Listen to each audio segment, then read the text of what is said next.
semua. Yang terhormat Bapak Ibu Asesor, perkenalkan nama saya Winnie Megawati, Sarjana Hukum Magister Hukum. Saya adalah dosen tetap di Universitas Tikubang Semarang, Prodi Ilmu Hukum. Pada kesempatan ini saya akan menampilkan video Tridharma Perguruan Tinggi pada bidang pengajaran. Saya akan mendeskripsikan mata kuliah yang saya ampuh, yaitu Hukum Pidana dan video pengajaran di kelas. Mata kuliah Hukum Pidana adalah mata kuliah yang diberikan pada tahun genap yang ditempuh oleh mahasiswa semester 2. Mata kuliah ini merupakan mata kuliah wajib dengan bobot 4 SKS yang diberikan selama 16 kali pertemuan. Ujian tengah semester dilaksanakan pada pertemuan ke-8 dan pada pertemuan ke-16 dilakukan ujian akhir semester. Mahasiswa dinyatakan lulus pada mata kuliah ini jika mendapatkan nilai minimal B-. Mata kuliah ini menjelaskan mengenai pengertian dan hakikat hukum pidana, tindak pidana, kesalahan, kemampuan bertanggung jawab, kesengajaan, kealpaan, dan alasan penghapus pidana. Adapun capaian pembelajaran yang diharapkan pada mata kuliah hukum pidana ini adalah menunjukkan nilai, norma, etika yang bertanggung jawab, dan hukum pidana secara mandiri dan dapat bekerja sama dalam menyelesaikan pekerjaannya. Menguasai konsep dasar ilmu hukum pidana secara mendalam untuk menjelaskan peristiwa hukum pidana berdasarkan ilmu hukum pidana. Mampu menerapkan pemikiran logis, kritis, sistematis, dan menjelaskan peristiwa hukum pidana yang berdasarkan ilmu hukum pidana yang memperhatikan dan menerapkan nilai humaniora yang sesuai dengan bidang keahliannya. Untuk memenuhi capaian pembelajaran tersebut, maka mahasiswa akan diberikan topik pembahasan, yaitu pengertian dari fungsi jenis hukum pidana dan hubungannya dengan kriminologi, sumber hukum pidana, bagian umum dan khusus berlakunya undang-undang pidana menurut waktu asas nullum delictum, ruang berlakunya peraturan pidana menurut tempat, pengertian dan unsur tindak pidana dan rumusan tindak pidana, jenis-jenis tindak pidana, perbuatan, akibat dan hubungan sebab akibat, sifat melawan hukum, subjek, jenis dan kesalahan, kemampuan bertanggung jawab, kesengajaan dan kealpaan, pengertian pidana, jenis-jenis pidana, teori pidana, alasan penghapus pidana, alasan penghapus penuntutan. Metode penyampaian mata kuliah hukum pidana dengan metode student centered learning yang meliputi pemberian ceramah, tanya jawab, diskusi kelompok, studi kasus, case-based project, serta menggunakan sistem blended learning dengan memanfaatkan pembelajaran berbasis teknologi. Yang mana Universitas Tikubang menggunakan media e-learning di mana mahasiswa dapat mengunduh materi dan melakukan diskusi serta dapat mendownload video pembelajaran. Penilaian pada mata kuliah hukum pidana ini terdiri dari 10% kehadiran, tugas 20%, serta ujian tengah semester dan ujian akhir semester masing-masing 35%. Berikut adalah cuplikan video pembelajaran mata kuliah hukum pidana dengan topik kemampuan bertanggung jawab. Selamat menyaksikan. Selamat pagi semuanya. Saya buka ya. Assalamualaikum warahmatullahi wabarakatuh. Waalaikumsalam warahmatullahi wabarakatuh. Gimana nih kabarnya? Sehat semua ya? Sehat. Kita akan melanjutkan materi yang kemarin kita sempat bahas, yaitu tentang kemampuan bertanggung jawab. Namun sebelum saya mulai, marilah kita berdoa terlebih dahulu agar perkuliahan hari ini kita berikan lancar. Oke, berdoa.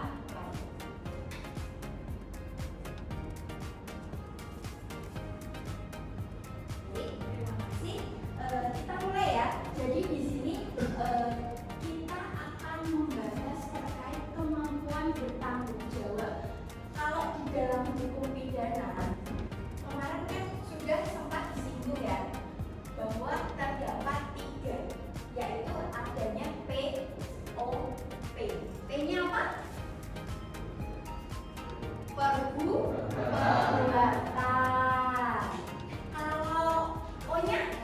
yang tahu mungkin masih ingat kemarin dijelaskan? Orang, betul sekali. P yang satunya apa kira-kira? Pidana. Oke, pidana. Berarti dari perbuatan, orang, pidana. Dari yang akan kita bahas hari ini masuknya di lingkup yang mana? Orang ini adalah pertanggungjawaban atau PJB, bisa disebut sebagai pertanggungjawaban. Jadi pertanggungjawaban itu sendiri apa kira-kira? Dari kata tanggung jawab, berarti siapa? Pelaku ya. Berarti di sini kan memang orang, pelaku atau dia yang bisa mempertanggungjawabkan perbuatannya. Kira-kira kalau di dalam hukum pidana gampangnya itu siapa pertanggungjawaban? Berarti orang yang bisa mempertanggungjawabkan atas perbuatan pidananya. Siapa kira-kira orang yang bisa mempertanggungjawabkan perbuatannya? Orang dewasa, cakap, tidak dalam pengakuan, terus apa lagi kira-kira? Mas Samuel, apa Mas? Tambahin.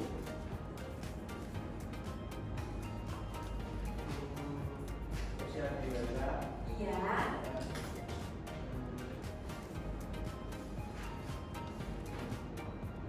Oke, mungkin ditambahkan lagi siapa yang bisa tunjuk tangan. Tadi usia dewasa, terus tidak gila. Tapi di sini tadi kan tertulis usia dewasa. Kalau usia dewasa berarti anak-anak bisa mempertanggungjawabkan perbuatannya enggak? Lah, kenapa kok tadi hanya menyebutkan usia dewasa saja? Seolah kan berarti ambigu ya, seolah berarti anak-anak nggak boleh mempertanggungjawabkan. Padahal kita ketahui ada yang namanya apa? Sistem peradilan pidana anak, di mana anak itu juga bisa mempertanggungjawabkan perbuatannya. Jadi di sini memang lebih luas lagi bahwa yang mana bisa mempertanggungjawabkan perbuatannya kalau di dalam hukum pidana itu ya mereka yang tadi sehat, jasmani rohani loh. Caca juga kalau akalnya bisa juga nggak masalah ya, karena kan ada nggak contoh kasusnya yang mohon maaf disabel atau apa melakukan tindak pidana? Ada kan? Ada ya, pernah ya, ada di beritanya juga. Jadi di sini menurutnya Simon kita akan bahas nih tentang pengertiannya dari pertanggungjawaban di sini bahwa bisa diartikan sebagai suatu keadaan psikis. Nah, psikis itu apa? Kejiwaan yang berarti ya. Jadi di sini psikis sedemikian yang membenarkan adanya penerapan suatu upaya pemidanaan baik dilihat dari sudut umum maupun orangnya. Jadi memang lebih fokusnya itu ke psikis seseorang. Oke, gitu ya.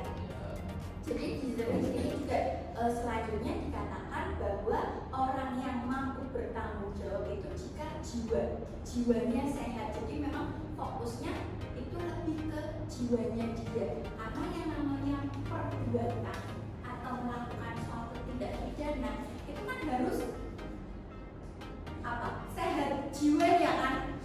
Iya, sadar. Orang gila berarti tidak bisa mempertanggungjawabkan perbuatannya karena dia nggak tahu.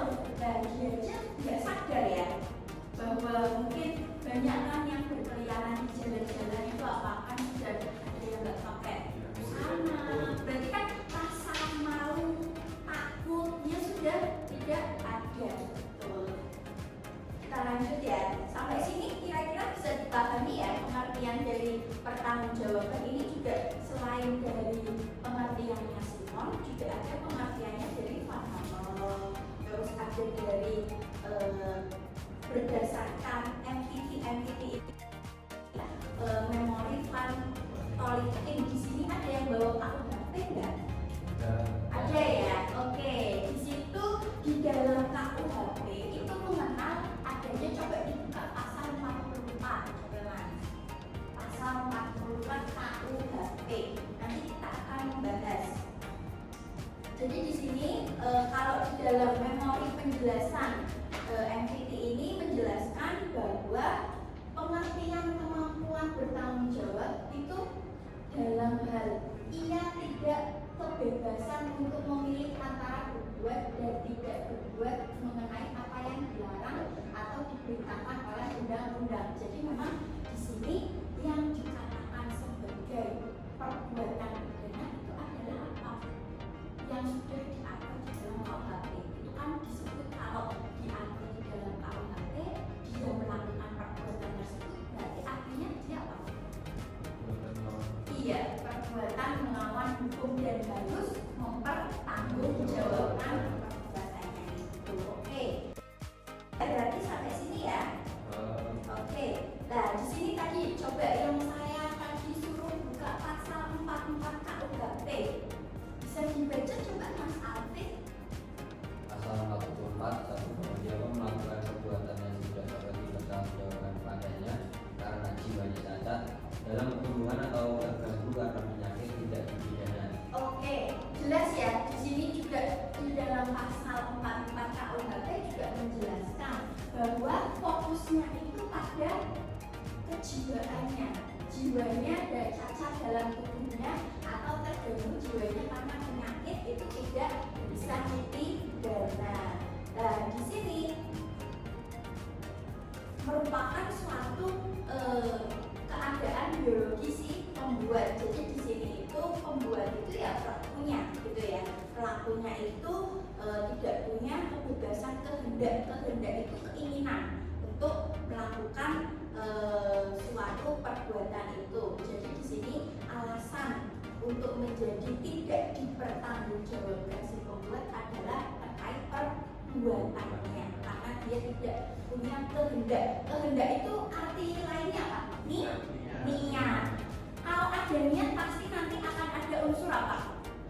Kesengajaan. Jadi nanti setelah kita selesai bahas terkait pertanggungjawaban, nanti kita akan subbab selanjutnya itu juga akan bahas terkait kesengajaan. Tapi kita sebelum masuk ke perbuatannya, kesengajaannya, kita harus tahu dulu siapa yang bisa mempertanggungjawabkan. Nah, di sini juga mungkin bisa dibaca ya di slide-nya bahwa jika diteliti atau kita cermati pasal 44 ini ada dua hal, yang mana tadi juga sudah disebut di situ bahwa penentuan bagaimana keadaan jiwa, dan yang kedua adanya penentuan hubungan kausal. Jadi memang yang pertama karena psikisnya, dan yang kedua itu ya karena tadi hubungan sebab akibat antara keadaan jiwa dan yang kehendak niat itu. Jelas ya? Sampai sini ya. Kita next aja ya. Oke. Nah, di sini ada pengecualian nih. Kalau tadi kan fokusnya pada orang yang psikisnya atau mungkin jiwanya terganggu, tapi di sini ketidakmampuan bertanggung jawab itu sebagian. Nah, ini juga sebagian ada menurut ahli kejiwaan ya, karena kan yang bisa mendiagnosis itu kan bukan kita halayak umum ya, tetapi kan memang ada ahlinya. Jadi memang di sini ada beberapa jenis penyakit jiwa yang disebut tidak mampu sebagian. Arti sebagian itu apa? Berarti tidak sepenuhnya, nggak sepenuhnya, berarti hanya sebagian. Nah, di sini dicontohkan ada yang namanya kleptomani. Ada yang tahu nggak kleptomani itu apa? Pernah dengar istilahnya? Masa? Iya, betul sekali Mbak Amel. Jadi dia itu suka ngambil tapi perlu digaris bawahi atau tanda petik ngambilnya apa? Kalau kita ngambil ya betul. Iya,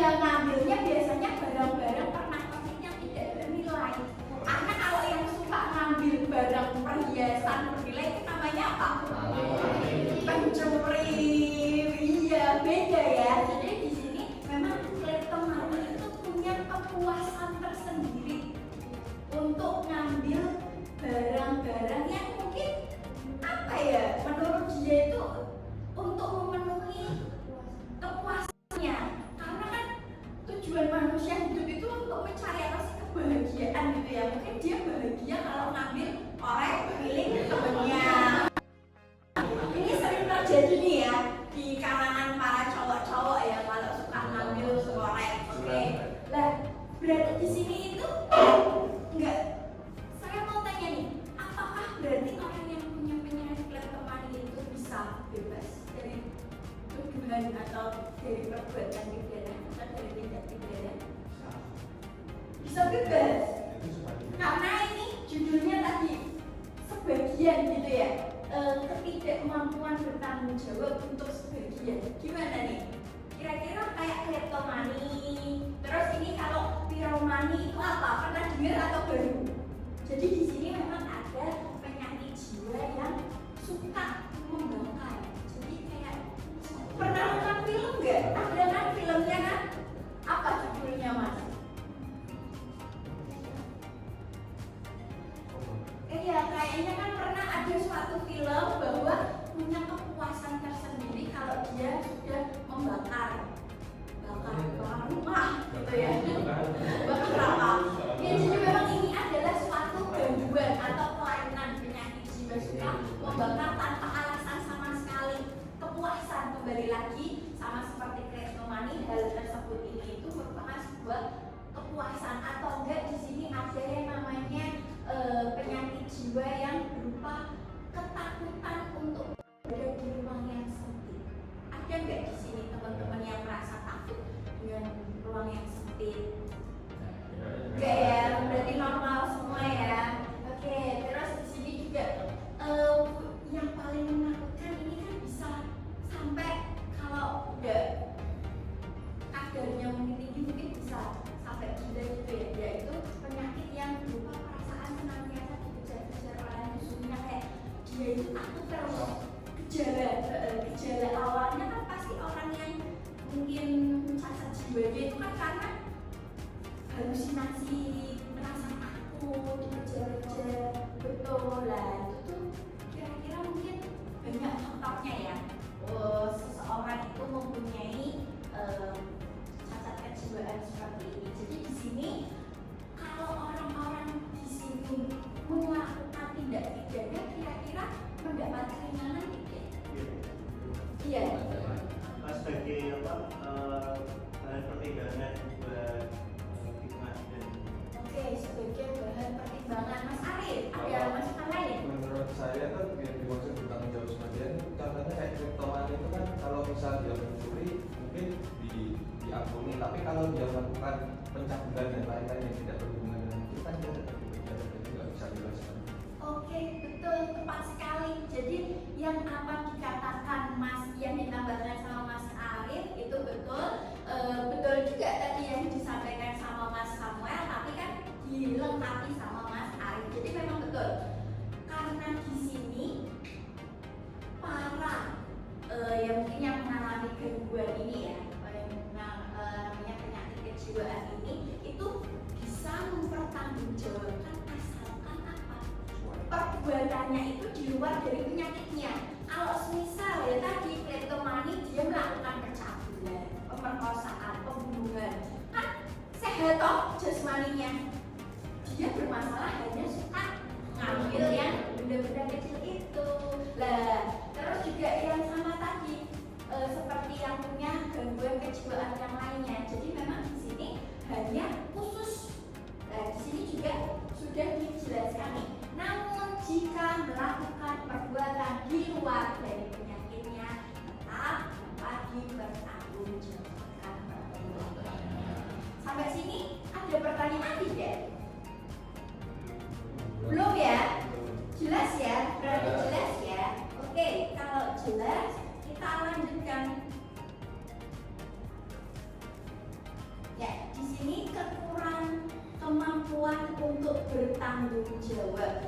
Seperti tadi kita lanjutkan nih. Ini juga ada salah satu contoh kasus. Salah satu contoh kasus di mana di sini ada seorang supir yang membunuh istrinya. Nah, tetapi di sini kesimpulan dari pemeriksaan dokter. Di sini kan dokter punya wewenang ya, dia yang memberikan hasil rekap medisnya bahwa di sini seorang suami tadi yang membunuh istrinya itu kurang sempurna dalam arti maknawi dan kurang sempurna jiwa. Maknawi itu kan ya makna dan jiwanya, psikisnya. Nah, tapi di sini kembali lagi yang menentukan dia bisa bertanggung jawab itu siapa? Hakim.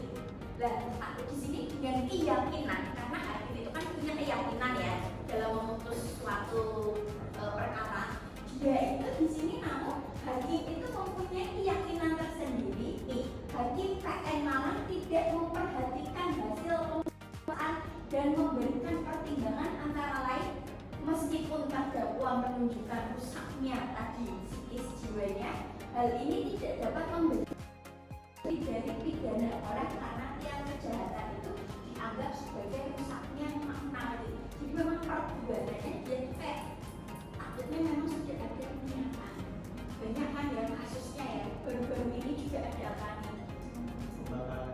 betul, membakar suaminya sendiri. Iya, polisi. Terus ada lagi. Gimana? Ada lagi selain itu contohnya? Apa? Iya, itu yang di Pati. Itu kan kayaknya, itu katanya kata orang-orang sekitar di Pati memang sudah biasa gitu ya, memang sudah kebiasaan gitu ya.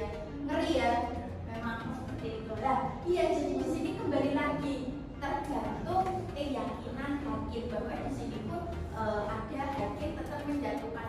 Masih ingat nggak kasusnya dulu itu mungkin dulu itu selebgram terkenal Maggie Nazir. Pernah dengar yang dia itu ahli apa ya, skincare lah. Dia itu punya kecantikan, klinik kecantikan, punya meracik obat-obat juga. Dia itu kayaknya tuh punya ya deket-deket sama circle-nya itu artis. Nah, dia itu tersambung kasus penipuan bahwa dia menggelapkan, kalau nggak salah kan jual mobil, terus mobilnya ternyata bermasalah, bukan mobilnya atau apa dan lain sebagainya lah. Dia mengajukan apa? Minta pemeriksaan dokter bahwa dia itu punya penyakit yang namanya kalau bipolar gitu ya, bipolar. Dia itu mengatakan bahwa saya itu ini maksudnya itu ingin apa? Minta keringanan. Pengen dia, saya itu punya penyakit, saya itu nggak sehat jiwanya, jadi tolonglah saya itu dibebaskan dari perbuatan yang saya perbuat. Nah, tetapi di sini siapa? Hakim tetap menjatuhkan putusannya bahwa dianggap tadi bipolar dengan perbuatannya itu berbeda. Iya kan? Dia secara sadar untuk melakukan penipuan, penggelapan. Sehingga di sini hakim itu juga mempunyai keyakinan untuk tetap memutus perbuatannya. Jelas ya di sini ya. Kalau di sini jelas terkait masalah pertanggungjawaban tadi secara umum sebagian, dan di sini ada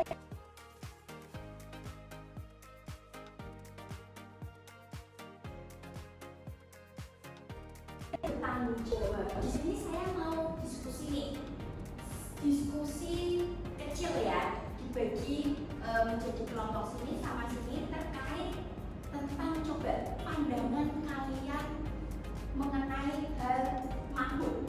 Kira-kira makhluk itu punya kesadaran ya? Nah, ada terkait pembahasan bagaimana keadaan seseorang makhluk jika melakukan suatu tindak pidana. Coba didiskusikan, kira-kira ini makhluk itu bisa dipertanggungjawabkan atau hanya sebagian atau bisa lolos dari pertanggungjawaban. Kira-kira bagaimana? Yuk, diskusi.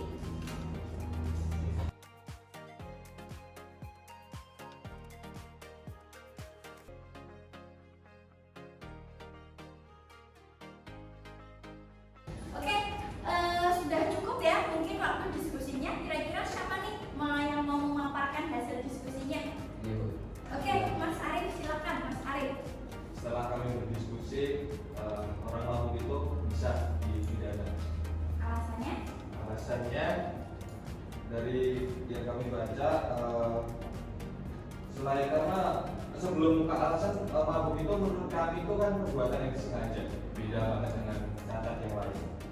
Terus Di sini juga diatur dalam pasal 492 KUHP yang lama, orang siapa dalam keadaan mabuk di muka umum melintasi lalu lintas atau mengganggu ketertiban atau mengancam keamanan orang lain dan seterusnya diancam dengan pidana kurungan paling lama 6 hari atau pidana denda paling banyak 375.000. Begitu juga dengan KUHP yang baru UU 61 tahun 2023 pasal 316, setiap orang yang mabuk di tempat umum mengganggu ketertiban atau mengancam keselamatan orang lain dipidana mengancam keselamatan orang lain. dipidana dengan pidana denda paling banyak kategori 2 yaitu 10 juta. Jadi bisa. Oke, kelompok yang lain mau menambahkan silakan. Gimana? Ya. Dari hasil diskusi kami, penambahan dari yang dijelaskan sama Mas Arif, kan sebelum kejadian misal ada perbuatan pidana dalam hal keadaan mabuk atau terpidana atau melakukan hal yang melawan hukum kan, sebelumnya kan dia dalam keadaan sadar, dia kan yang dijelaskan dari Mas Arif tadi, dalam keadaan sadar dia bisa memikirkan ke depannya. Kalau jika dia mampu sepenuhnya total atau mampu dalam keadaan yang tidak sepenuhnya sadar, dia akan akan kebanyakan berbuat kejahatan atau tidak, sudah dapat dipikirkan kebanyakan kalau keadaan mampu. Dan harusnya sebelum mampu atau sesudah mampu kan itu bisa bisa dilihat dari sebelum mampu. Jadi kan perlakuan atau niatannya, niat itu kehendak itu kan sebelum dari kejadian. Jadi hal itu entah berencana atau Terima kasih Mas Samuel. Jadi betul sekali bahwa mabuk ini kita lihat dulu niat awalnya atau bagaimana sebelum orang itu mabuk. Jadi di sini itu ada dua. Orang itu pertama kali itu harus ada pembedaan tanpa kemampuan sendiri menjadi mabuk dan memang karena kehendak sendiri. Jadi kalau pertemuan kali ini dirasa cukup, sudah tidak ada pertanyaan lagi dan teman-teman di sini juga sudah jelas semua. Ilmu yang didapat hari ini bisa bermanfaat dan tetap terus diingat gitu ya. Jadi gitu saya akhiri sampai sini. Wassalamualaikum warahmatullahi wabarakatuh. Terima kasih semuanya. Demikianlah video unit kerja dari Dharma Perguruan Tinggi bidang pengajaran dari saya. Semoga Bapak Ibu asesor berkenan dan video ini dapat memberikan manfaat. Terima kasih. Wassalamualaikum warahmatullahi wabarakatuh.